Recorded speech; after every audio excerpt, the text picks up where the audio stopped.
The Ripehouse property search engine is constantly 24/7 searching the internet, as Google would, looking for properties that are hitting the market or looking for revisions in current properties that are on the market. So what it's doing, it's going suburb to suburb, property to property, looking at when properties first arrive on the market, and then if the agents or vendors discount or revise the actual property listing. So basically we can see here in Clayfield, Queensland, there's 105 properties on the market currently. Each one's represented with one of the red dots on the map. The darker the red, the more expensive the property.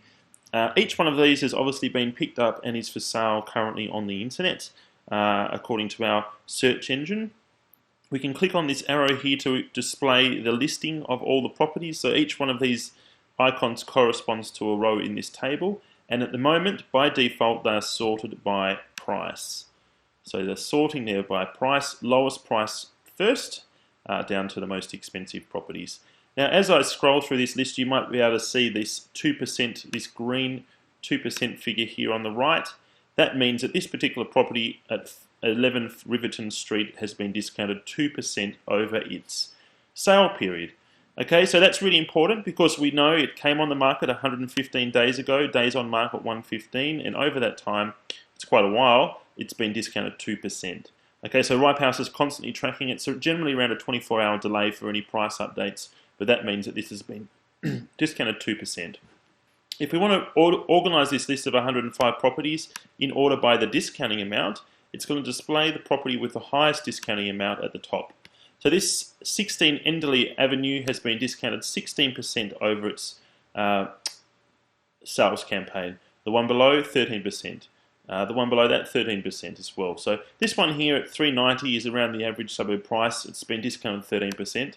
We can click on the More button, or we can click on the icon on the map to display the property details box. Now this is going to give us the full rundown of the listing history, and we can sort of read into that history around patterns, why the agent or vendor might have done certain things, and we can find signs of weakness or distress in the listing, which we might be able to capitalise on as far as negotiating a discount or negotiating with the agent. So I'm just going to skip here to the listing tab up top. This is basically going to display a list, the most recent first and the oldest last, but a list of the for sale listing history, the current for sale listing history for this property. So we can see it came on the market on the 10th of December for $450,000. It then went a week later to price withheld, so best offer, and then on the 7th of December, so another 2 weeks later, a little bit less, it came back on the market for $400,000. So in less than a month, I discounted it by 11%. It then went on the market a week later for $398,000. And then on the 17th of December, so almost 2 weeks, another week after that, I've come down to 390. So this has been filmed in early March, so this is about 2 weeks ago. They haven't touched the price since, but we can see they've flip-flopped between 450 price withheld down to 400 to 398, 390. So this is consistent discounting. It's quite visual signs of distress. 13% quite a large discounting. But I do like to see when properties are flip-flop between price withheld and fixed price, because it shows that the agent has made a mistake in their campaign. They've misinterpreted the market. They potentially haven't positioned the property correctly. And when that happens, a mistake basically means that days on market might artificially slip out based on the property price.